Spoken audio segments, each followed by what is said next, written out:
ପୂଜା ଭଣ୍ଡାରରୁ ଚୋରି। ବିଳମ୍ବିତ ରାତ୍ରିରେ ପୂଜା ଭଣ୍ଡାରର ଆଜବେଷ୍ଟସ୍ ଖୋଲିବା ସହ ସିଲିଂ ଭାଙ୍ଗି ଦୋକାନରୁ ଟଙ୍କା ଚୋରି କରିନେଲା ଚୋର।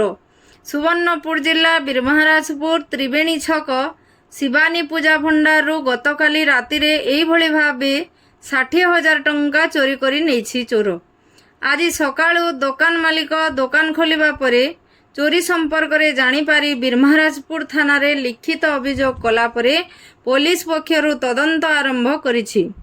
ତେବେ ବୀରମହାରାଜପୁର ଆଦର୍ଶ ଥାନାରୁ ମାତ୍ର 100 ମିଟର ଦୂରତା ଏବଂ ମୁଖ୍ୟ ଛକରେ ଚୋରି ହେବା ଘଟଣା ପୋଲିସର ପାରିବା ପଣିଆକୁ ନେଇ ପ୍ରଶ୍ନବାଚୀ ସୃଷ୍ଟି କରିଛି। କେବଳ ସେତିକି ନୁହେଁ, ଦୋକାନକୁ ଲାଗି SBI ATM ଏବଂ SBI ବ୍ରାଞ୍ଚ ରହିଥିବାରୁ ତାହା କେତେ ସୁରକ୍ଷିତ ତାକୁ ନେଇ ମଧ୍ୟ ପ୍ରଶ୍ନ ଉଠିଛି।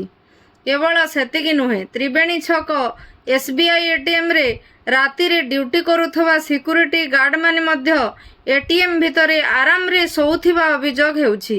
ସେହିଭଳି ରାତିରେ ପୋଲିସ ପେଟ୍ରୋଲିଂ ବ୍ୟବସ୍ଥା ଠିକ୍ ନଥିବାରୁ ବାରମ୍ବାର ମୁଖ୍ୟ ଛକରେ ଏହିଭଳି ଚୋରି ହେଉଥିବା ଅଭିଯୋଗ ହେଉଛି। ଏଣୁ ଆଗକୁ ଏଭଳି ଚୋରି ରୋକିବାକୁ ପୋଲିସ ପେଟ୍ରୋଲିଂ ବ୍ୟବସ୍ଥା କଡ଼ାକଡ଼ି କରିବାକୁ ଦାବି ହେଉଛି।